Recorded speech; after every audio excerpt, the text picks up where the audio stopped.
Bapak Ibu guru hebat. Yang pertama, saya mengucapkan terima kasih banyak atas kesediaan. Hari ini saya akan melakukan aksi nyata. Jadi saya minta kesediaan Bapak Ibu, terima kasih banyak sudah hadir sekitar 10 orang, lumayan untuk kegiatan aksi nyata kali ini.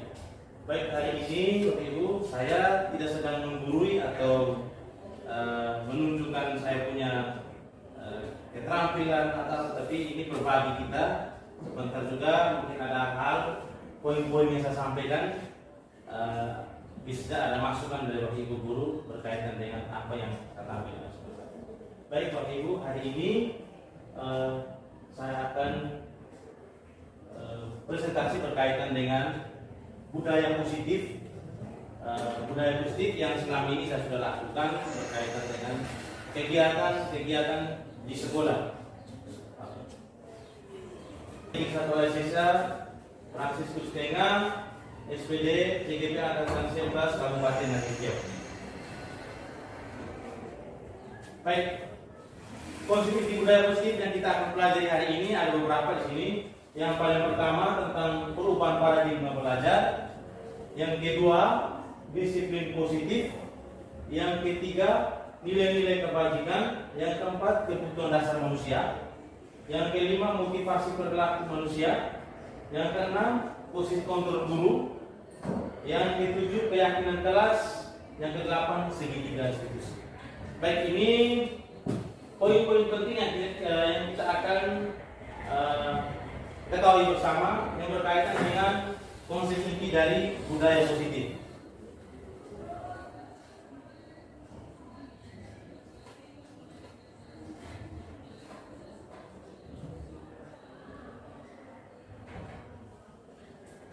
Baik, yang berikut pembelajaran dengan paradigma baru. Bapak Ibu, pembelajaran paradigma baru itu pembelajaran dengan paradigma baru yang merupakan pembelajaran yang dirancang berdasar prinsip pembelajaran berdiferensiasi, sehingga para peserta didik belajar sesuai kebutuhannya berdasarkan tahap perkembangan sesuai teori psikologi modern untuk mewujudkan profil pelajar Pancasila. Baik Bapak Ibu, ini berkaitan dengan paradigma itu kita sudah tahu semua bahwa dengan pembelajaran berdiferensiasi, pembelajaran yang berpihak pada murid dan melihat minat dan kebutuhan belajar peserta didik kita. Dan ini kita sudah lakukan Bapak Ibu. Mungkin ini sedikit berkaitan dengan berdiferensiasi. Profil pelajar Pancasila, kita tahu profil pelajar Pancasila itu ada 6 ya. Yang paling pertama itu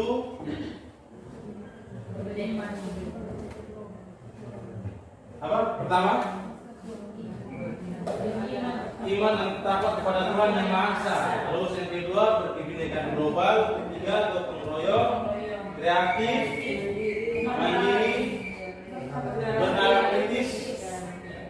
Jadi ini yang kita lakukan selama ini. Jadi setelah pergeseran kurikulum dari K13 ke kurikulum mereka, kita tahu tentang di kurikulum mereka tentang pembelajaran berdiferensiasi. Jadi ini merupakan salah satu tantangan bagi Bapak Ibu guru, bagaimana kita bisa mengakomodir kebutuhan belajar peserta didik atau murid kita di masing-masing sekolah, berarti di satuan pendidikan khusus yang mana kita bahas. Baik, yang berikut miskonsepsi tentang teori kontrol. Di sini ilusi guru mengontrol murid. Yang paling pertama, ilusi bahwa semua penguatan positif, efektif dan bermanfaat. Jadi ini tindakan yang kita sudah lakukan begitu. Tanpa sadar kita memberikan anekdot, kita memberikan sesuatu yang bermanfaat bagi peserta didik. Itu menjadi satu ilusi yang bahwa positif, efektif, penguatan dari Bapak Ibu guru itu menjadi salah satu yang sangat penting untuk peserta didik kita. Yang berikut, ilusi bahwa kritik dan membuat terasa bersalah mampu menguatkan karakter. Itu benar sekali bahwa kita memberi kritik para peserta didik, mungkin selama ini kita ada kritik yang sifatnya menyerang secara psikis, tapi ada kritik-kritik yang membangun mereka untuk memperbaiki karakter. Yang berikut, ilusi bahwa orang dewasa berhak memaksa. Itu benar sekali, Ibu, bahwa kita sebagai orang dewasa harus berhak untuk memaksa anak kita harus seperti ini. Salah satu contohnya, saya mau mengambil salah satu contoh siswa saya di kelas 10-3. Jadi saya harus memberitahu kepada mereka harus tidak boleh terlambat. Berarti kita memaksa mereka untuk tidak boleh terlambat. Baik. Jadi ini miskonsepsi tentang teori kontrol atau ilusi guru mengontrol murid. Ini seharusnya hal-hal ini yang kita sudah lakukan, ya. Tapi ada yang tinggal dihaluskan lagi dulu. Kita sudah melakukannya. Baik, yang berikut disiplin positif. Disiplin positif, disiplin berasal dari kata disiplina yang artinya belajar. Disiplin mengacu pada disiplin diri yang memiliki tanggung jawab terhadap apa yang dilakukannya berdasarkan nilai-nilai yang diyakini. Yang berikut, disiplin positif merupakan salah satu cara menerapkan disiplin yang bertujuan untuk menumbuhkan kesadaran serta memberdayakan peserta didik tanpa imbalan, penghargaan atau reward, ancaman atau hukuman. Jadi kita omong tentang disiplin, Bapak Ibu. Kadang-kadang kita membangkitkan disiplin eksternal dari peserta didik kita itu dengan memberi reward. Tanpa saat itu memberi reward itu mereka merasa bahwa saya mau buat ini pasti saya dapat ini. Berarti kita tidak menemukan sikap intrinsik yang ada dalam pribadi peserta didik. Jadi nilai-nilai profil pelajar Pancasila yang kita maksud itu dia akan tidak nampak. Kalau kita selalu memberi reward, boleh beri reward tapi hal-hal apa dulu. Tapi kalau setiap yang berkaitan dengan disiplin, contohnya terlambat, itu sudah menjadi kehalusan. Kalau kita berlandaskan profil pelajar Pancasila.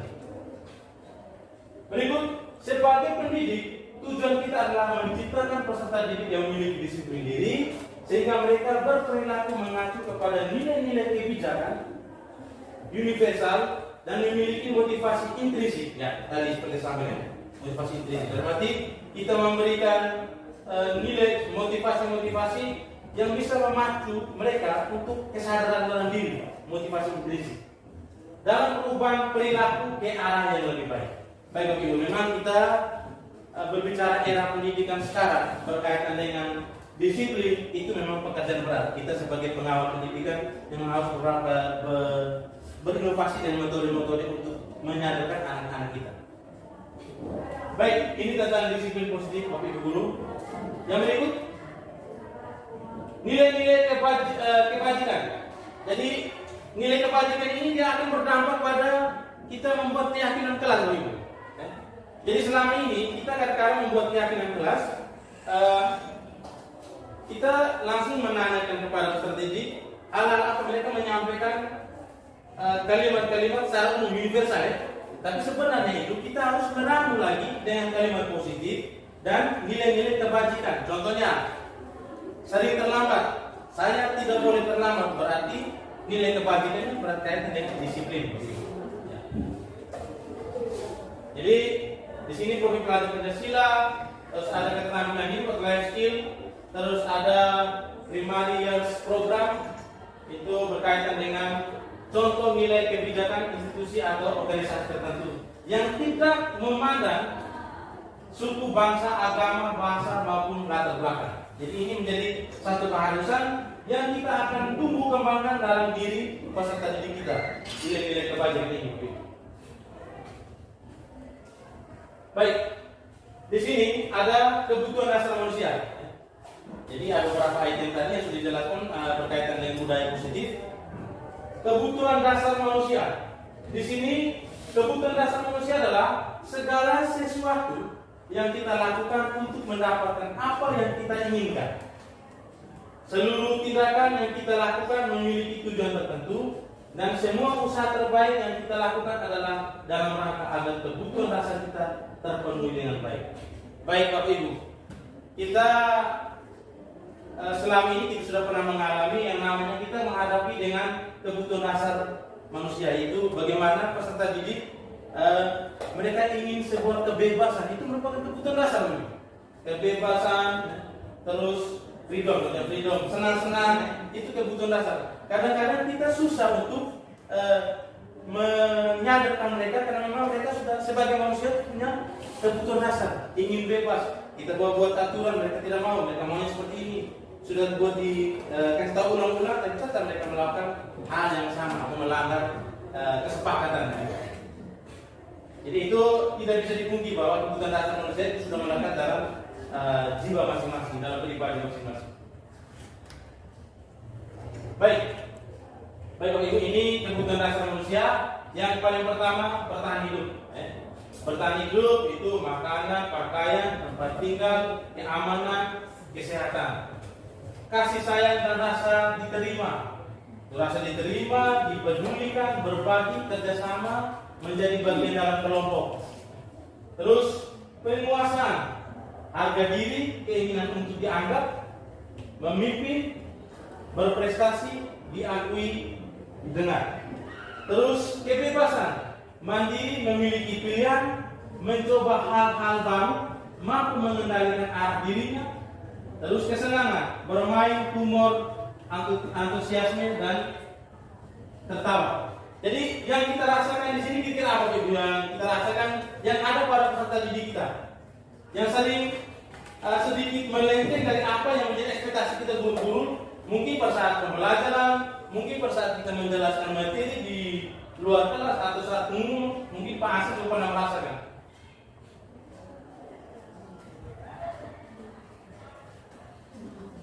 Ya, siswa lebih memilih kesenangan, mereka lebih pada saat guru-guru menjelaskan atau memberi pengumuman di sini, mereka sering bermain, tertawa. Jadi itu merupakan kebutuhan dasar manusia. Itu bisa memaksa mereka untuk harus seperti itu. Tapi ini merupakan salah satu bagaimana kita bisa menumbuhkan ini dengan nilai-nilai positif yang ada pada diri peserta didik kita. Oke, ya, ini berkaitan dengan motivasi perilaku manusia untuk menghindari ketidaknyamanan atau hukuman. Itu motivasi ekstrinsik, untuk mendapatkan imbalan penghargaan dari orang lain. Itu motivasi ekstrinsik. Contohnya seperti tadi saya bilang, kita kalau keseringan, contohnya di sini, saya lebih ke sini sekolah. Siswa kita punya prestasi. Kadang-kadang kita terlalu memberikan ruang untuk mereka bahwa siswa ini diberi dispensasi. Tanpa sadar Bapak Ibu, hal-hal yang kita harapkan itu biasanya sinar dari pribadi mereka. Yang pertama, mereka bisa untuk senang-senang saja. Mereka senang untuk bermain saja. Jadi reward itu boleh kita berikan, tapi hal-hal apa yang udah. Yang berikut, motivasi intrinsik untuk menjadikan orang yang mereka inginkan dan menghargai diri sendiri dengan nilai-nilai yang mereka percaya. Jadi ini yang menjadi PR berat untuk kita bagi guru, bahwa kita harus menumbuhkan prinsip atau motivasi intrinsik yang ada dalam peserta didik kita. Jadi kita kerja berat, Bapak Ibu. Ya, posisi kontrol guru, Bapak Ibu. Ini ada 5 posisi kontrol guru. Yang paling pertama, membuat rasa bersalah. Membuat rasa bersalah kira-kira seperti apa? Terus yang kedua, manajer. Terus yang ketiga, penghukum, pemantau, dan teman. Dari kelima posisi kontrol ini kita sudah lakukan dengan metode kita, dengan cara kita masing-masing selama ini, tanpa kita sadari, tanpa kita sadari. Jadi menjadi salah satu harapan untuk kita semua. Saya juga masih butuh banyak belajar dari Bapak Ibu juga. Harapan kita menjadi guru atau psikolog yang diharapkan oleh anak didik kita, itu mereka mau kalau kita pada posisi manajer. Kita tidak menjadi penghukum, membuat rasa bersalah, teman, tapi kita harus lebih ke manajer. Memang karakteristik kita di sini memang butuh kerja keras ya. Sebagai manajer itu dia mengkoordinir semua bentuk karakter dan bagaimana metode untuk supaya mereka bisa berubah sesuai dengan ekspektasi kita Bapak Ibu guru. Baik, ini ilustrasi gambar karikatur berkaitan dengan 5 posisi kontrol guru. Baik, saya lanjut.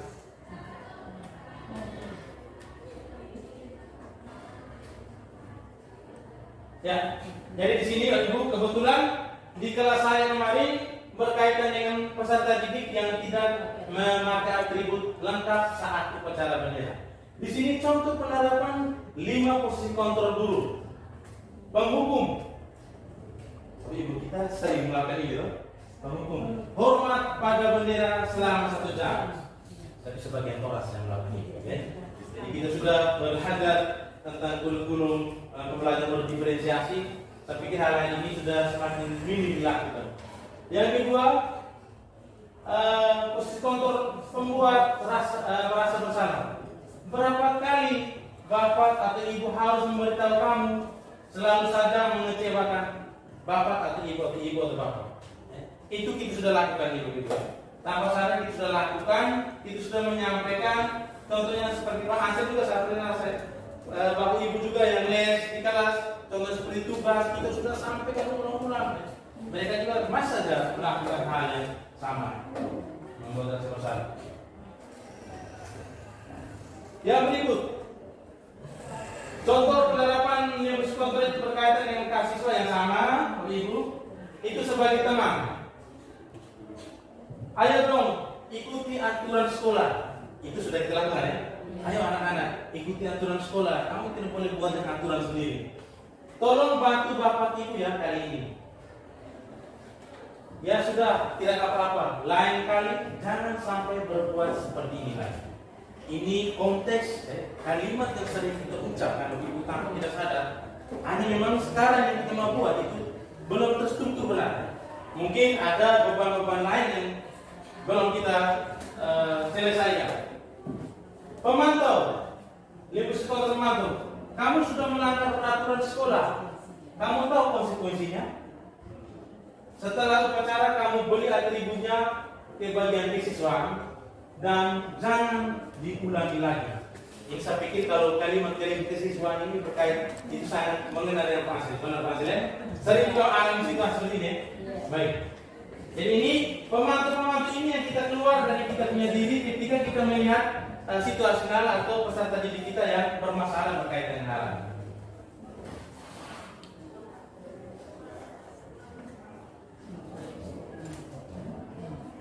Ya, yang terakhir sebagai manajer, apakah kamu tahu kesalahanmu?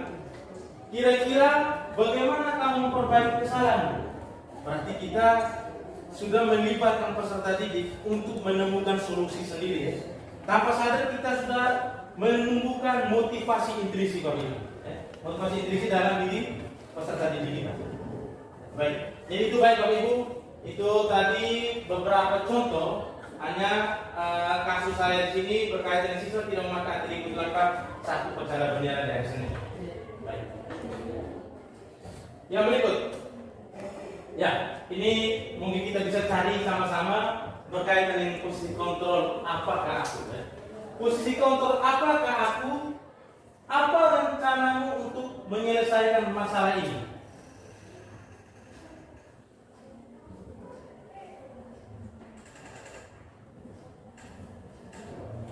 Kira-kira apa?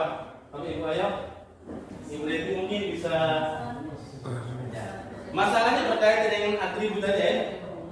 Jadi sekarang kita kembali ke diri kita, kira dari pernyataan statement seperti ini, kira kita sebagai apa posisi kontrol kita? Sebagai manajer ya, benar sekali itu. Sebagai manajer, luar biasa. Oke, yang berikut. Posisi kontrol apakah aku? Ayolah lakukan demi Bapak Ibu ya. Sebagai teman ya. Terima kasih banyak. Jadi posisi kontrol ini sebagai teman ya. Kamu tidak pernah mendapat nilai jika tidak mengerjakan tugas. Ya, pembuku benar ya. Kita kadang-kadang begini Bu. Ini mungkin saya juga pernah lakukan ya. Kita sebagai manusia, apalagi guru, sering dihadapi dengan berbagai macam karakter. Sering hal-hal ini yang kita tunggu ya. Tapi ya beginilah kita, biar bagaimanapun kita harus menjadi minimal sebagai teman ya. Sebagai teman, sebagai manajer, kalau kita mau lebih sempurna lagi bagaimana posisi kontrol kita, ya itu pilihan kita begitu. Sejauh ini saya rasa secara pribadi saya juga pernah mendengar, saya pernah menguping bagaimana teman-teman melakukan pendekatan berkaitan dengan peserta didik yang sering memiliki kasus, masalah. Kita posisi kontrol kita lebih banyak ke teman, kadang tolong jangan begitu. Pemantau juga harus beberapa kali terlambat. Tolong jangan terlambat lagi. Ke depan jangan buat lagi. Oke. Baik. Jadi pembelajaran berdiferensiasi itu menuntut guru untuk menjadi perfect, menjadi perfeksionis. Baik. Yang berikut kita lanjut ya. Oke. Ini berkaitan dengan keyakinan kelas. Bapak Ibu, saya meminta pendapat dari Bapak Ibu. Mengapa disebut keyakinan kelas bukan disebut peraturan kelas? Mengapa disebut keyakinan kelas? Yang benar itu keyakinan kelas. Ya. Kita buat keyakinan kelas, bukan peraturan kelas.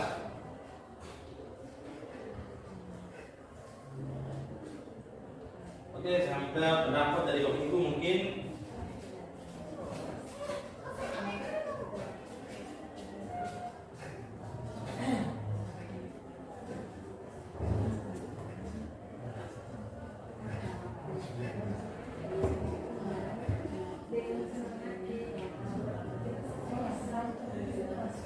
Oke, silakan mungkin Bapak Ibu bisa bantu saya untuk kita memecahkan pertanyaan ini ya.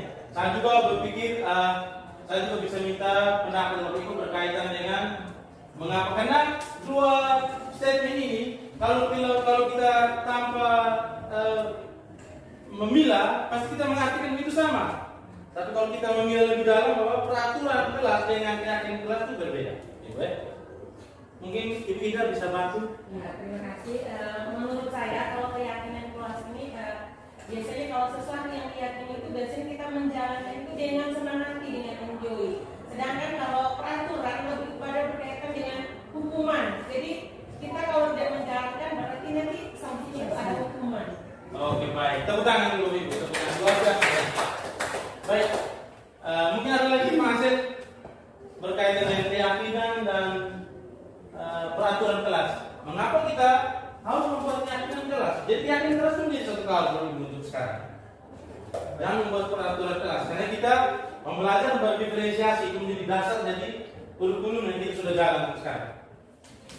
Menurut saya keyakinan kelas itu kesepakatan bersama dari dua arah, antara anak dengan guru bersama menyepakati secara bersama-sama. Sedangkan peraturan kelas itu muncul dari satu arah, itu bisa datang dari guru atau wali kelas dan memaksakan anak untuk melakukannya. Baik, terima kasih. Tepuk tangan untuk Pak Ansel. Luar biasa. Baik, saya mengucapkan apresiasi yang sebesar-besarnya untuk Pak Ansel dengan Ibu Ida sudah memberikan masukan berkaitan dengan keyakinan kelas dengan peraturan kelas. Benar begitu. Selama ini mungkin sebagian besar, mungkin saya juga pernah lakukan hal ini berkaitan peraturan kelas. Peraturan kelas itu bisa saja itu peraturan yang dibuat oleh sepihak saja. Kalau keyakinan itu membutuhkan banyak atau kesepakatan bersama. Jadi ketika siswa peserta didik kita menjalankan keyakinan kelas, mereka menjalankan dengan penuh kebahagiaan. Karena yang menjadi keyakinan itu pernah dibuat secara bersama-sama. Keyakinan kelas, keyakinan sekolah itu kita melibatkan sekolah, kalau kelas kita melibatkan semua komponen dalam kelas. Terima kasih. Baik, yang berikut. Ya, begini. Ini pembentukan keyakinan kelas. Keyakinan kelas itu yang pertama bersifat abstrak, ya. Berupa pernyataan universal umum, ya. Itu pernah dirasakan oleh kita, ya. Ketika kita memberi kesempatan siswa untuk menyampaikan, mereka memberikan pernyataan universal. Terus kita harus membuat dalam pernyataan positif. Kita rumuskan dari pernyataan universal itu, kita rumuskan lagi ke dalam pernyataan yang positif. Terus sedikit saja agar mudah diingat. Saya ambil satu contoh tadi ya. Contoh mereka dari pesan tadi saya, tidak boleh terlambat. Mereka tulis. Terus ada lagi, datang tepat waktu. Terus masuk kelas tidak boleh terlambat. Itu kalau kita dibuat berumuskan dalam nilai kebajikan itu berkaitan dengan disiplin. Tidak boleh ganggu teman, tidak boleh bermain dalam kelas. Jadi itu kita bisa saling menghargai, saling menghormati. Jadi itu nilai kebajikan yang sebenarnya muncul pada peraturan pelajaran. Keyakinan kelas. Sesuai dengan kondisi kelas di sekolah sehingga mudah diterapkan. Baik ini, kita keyakinan kelas kadang-kadang kita harus melihat situasi yang tidak ada dalam kelas. Kadang-kadang kita memaksa ekspektasi kita terlalu tinggi, atau kita adopsi dari luar, sesuai dengan lingkungan belajar, itu akan berdampak juga pada perkembangan mental anak. Jadi kita menyesuaikan supaya mereka bisa arahnya lebih jelas. Yang berikut, semua sepakatan kelas keyakinan kelas ini dan juga semua warga sekolah kelas yang melibatkan saat pembuatan keyakinan. Bisa semua ya. Ini saya rasa Bapak Ibu guru hebat yang selama ini sudah lakukan berkaitan dengan keyakinan kelas. Ini Bapak Ibu saya terkadang berbicara seperti Bapak Ibu guru hebat itu mungkin di CGP itu kami sudah terbiasa untuk guru hebat. Jadi slogan ini sudah memaksudkan walaupun tidak hebat harus bisa hebat. Baik. Oke baik. Ini yang berikut Bapak Ibu, ini segitiga diskusi. Suatu proses dialog, diskusi itu suatu proses dialog yang dijalankan oleh guru agar dapat menghasilkan murid yang mandiri dan bertanggung jawab. Jadi ini Bapak Ibu ada 3 tahapan. Yang paling pertama itu menstabilkan identitas. Yang kedua, validasi tindakan yang salah. Yang ketiga, menanyakan keyakinan Bapak Ibu. Ini menstabilkan identitas itu salah satu contoh. Kita kadang-kadang Bapak Ibu, hal yang kita sering lakukan itu dengan validasi tindakan yang salah. Sebenarnya dalam proses kita menyelesaikan kasus kecil di sekolah, itu kita harus yang pertama itu menstabilkan identitas.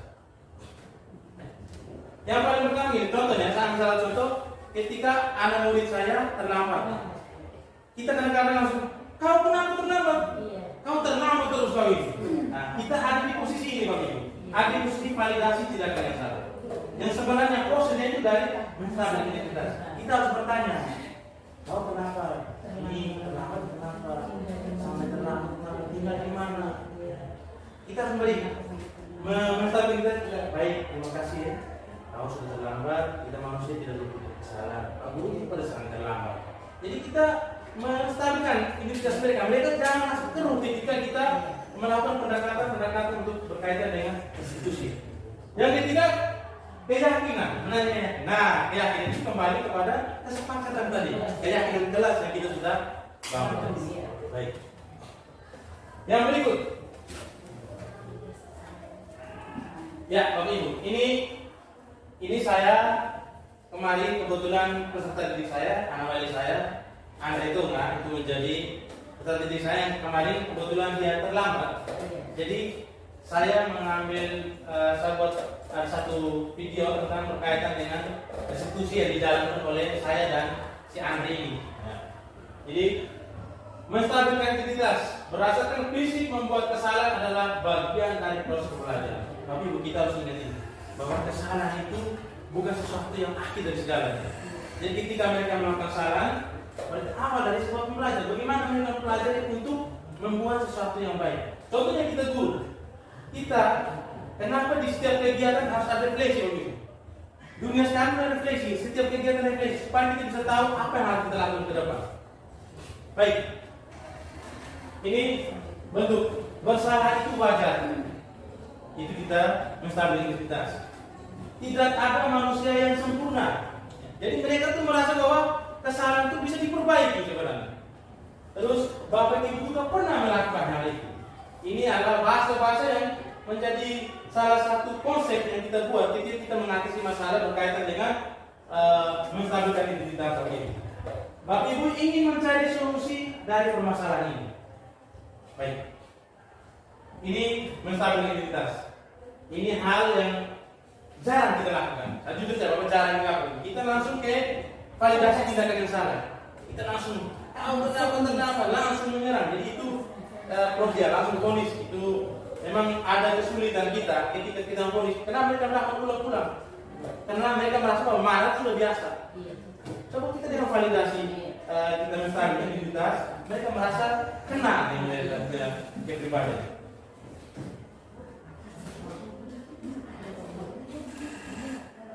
Validasi tidak ada yang salah, itu berdasarkan prinsip setiap perilaku berupaya memenuhi suatu kebutuhan tertentu. Kamu pasti punya alasan mengapa sering datang terlambat. Itu kita salah satu bagaimana kita memvalidasi tindakan yang salah. Yang kedua, kira-kira apa yang membuat kamu selalu datang terlambat? Terus, apakah sering terlambat itu merupakan perilaku yang baik menurut kamu? Nah, dari di sini kita sudah menyadarkan mereka untuk berpikir, oh itu salah, jadi saya tidak boleh buat. Ini itu sebenarnya menstabilkan dan validasi tindakan yang salah. Ya, menanyakan keyakinan itu. Yang berikut, berdasarkan prinsip teori kontrol, pada dasarnya kita termotivasi secara implisit. Keyakinan, apakah kamu tahu keyakinan kelas yang sudah disepakati? Jadi nilai-nilai apa yang telah disepakati bersama? Jadi mereka mulai sebut tentang nilai-nilai kebajikan yang menjadi keyakinan kelas yang sudah kita buat bersama. Yang berikut, kalau terlambat datang sekolah, apakah saja yang keyakinan kelas kita? Mereka di situ, Bapak Ibu, kita memberi stimulus bahwa mereka tuh berpikir, menganalisa apa yang sudah dilakukan dan apa yang sudah disepakati. Seperti apa gambaran kelas ideal menurut kamu? Nah, ini kita bisa menggali kira mereka mau situasi dan kelas seperti apa. Yang berikut, kamu ingin menjadi orang yang seperti apa? Baik. Itu berkaitan dengan menanya keyakinan. Jadi Bapak Ibu, saya juga merupakan mesti tahap belajar juga berkaitan dengan ini. Kita sama-sama belajar, saling berkolaborasi. Di sini mungkin ada senior saya Pak Hasil yang sudah berpengalaman juga berkaitan dengan segitiga restitusi. Ya.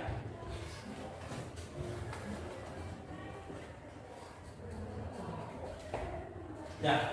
Berikut ada contoh penerapan segitiga restitusi. Kasus murid sering datang terlambat sehingga banyak pelajaran yang tertinggal. Jadi itu kita rasakan. Banyak siswa yang terlambat masuk kelas. Kadang-kadang mereka sudah datang dan mereka takut untuk masuk kelas. Jadi mereka tertinggal materi pembelajaran.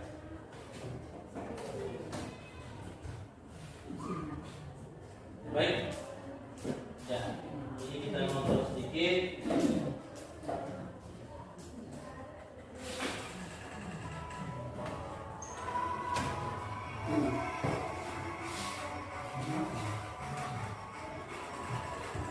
Ini murid saya, ada Tonga ya? Ya. Ini yang beliau sering terlambat juga. Ya.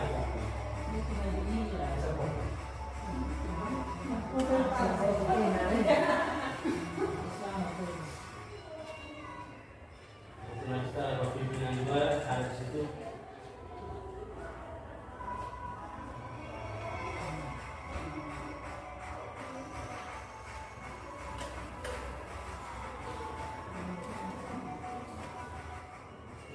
Kalau suara kurang besar.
Baik, dari diseminasi budaya positif bahwa dalam penerapan program disiplin positif hendaknya guru memiliki standar kepribadian profesional dan sosial yang baik, di mana guru mampu merefleksi dirinya dalam posisi kontrol saat ini. Bagaimana perjalanan dirinya sebagai among atau manajer yang menuntun muridnya menjadi insan yang mandiri, merdeka dan bertanggung jawab. Itu merupakan salah satu dari budaya positif yang beberapa tadi yang sudah dijelaskan berkaitan dengan posisi kontrol, dengan nilai-nilai kebajikan, berkaitan dengan segitiga institusi. Baik, untuk sebelum mengakhiri dari presentasi saya kali siang hari ini, saya mungkin bisa minta beberapa masukan atau tambahan dari apa yang saya sudah tampilkan berkaitan dengan diseminasi budaya positif. Silakan Bu.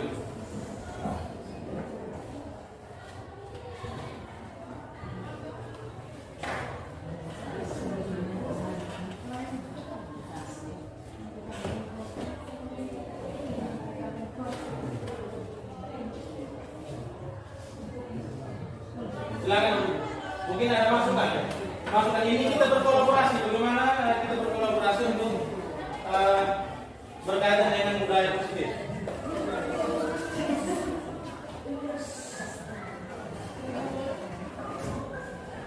Kalau ada masukan atau ada pertanyaan silakan Pak Nasir atau Ibu Yang. Ya silakan. Baik. Terima kasih, saya mewakili teman-teman semua. Kami ingin memberikan satu dua masukan kepada Pak Edi, bahwa pertama kami begitu profesional, kami sangat kagum dengan pengetahuan tambahan yang saya didapatkan dalam proses belajar di guru penggerak. Yang kedua, bahwa semua niat yang positif yang coba kita bangun, semoga kedepannya itu bisa menjadi contoh. Kita berjuang untuk menjadi contoh buat teman-teman yang lain, karena program ini terbatas kepada 12 orang. Jadi mungkin setiap kali ada hal-hal yang keliru di sekolah pada anak-anak yang melanggar aturan, kita berharap bahwa Pak Edi sebagai salah satu promotor dari kegiatan disiplin positif ini turut serta dalam memberikan solusi atau menerapkan segitiga institusi ini agar anak bisa mengalami perubahan sedikit dari hari ke hari.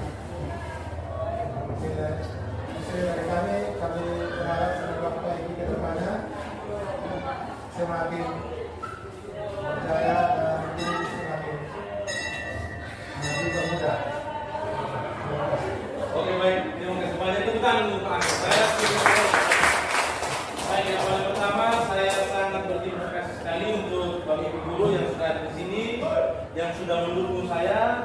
kegiatan hari ini terkait dengan senjata. Baik pertanyaan masukan dari Pak Ansel. Baik Pak Ansel, sebagai saya pribadi tadi diminta untuk berbagi berkolaborasi berkaitan dengan budaya positif yang saya sudah terapkan tadi atau segitiga institusi. Memang sejauh ini saya akan berusaha dan selama ini saya di Mamasira juga sudah menyelesaikan beberapa kasus peserta didik saya, anomali saya.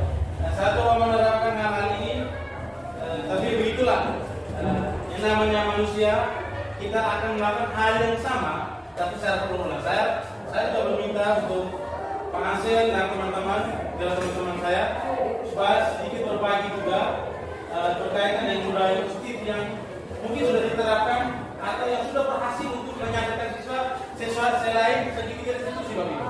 Tapi kita dituntut untuk mengapa kita harus melakukan segitiga institusi? Karena di situ bagaimana kita membuat peserta didik kita mereka jangan merasa takut atau tertekan dengan kasus yang mereka hadapi.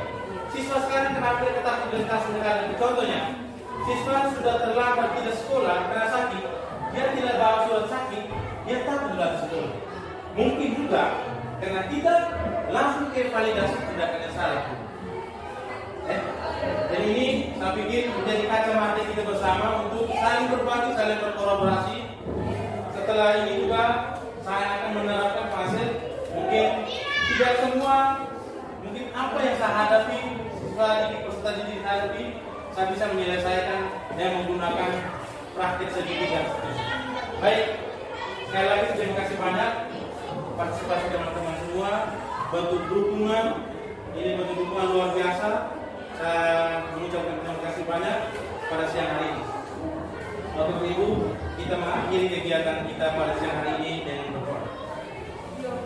Marilah kita berdoa. Ijma sabrul ada Katolik dalam Bapa dan Putra dan Roh Kudus. Tuhan,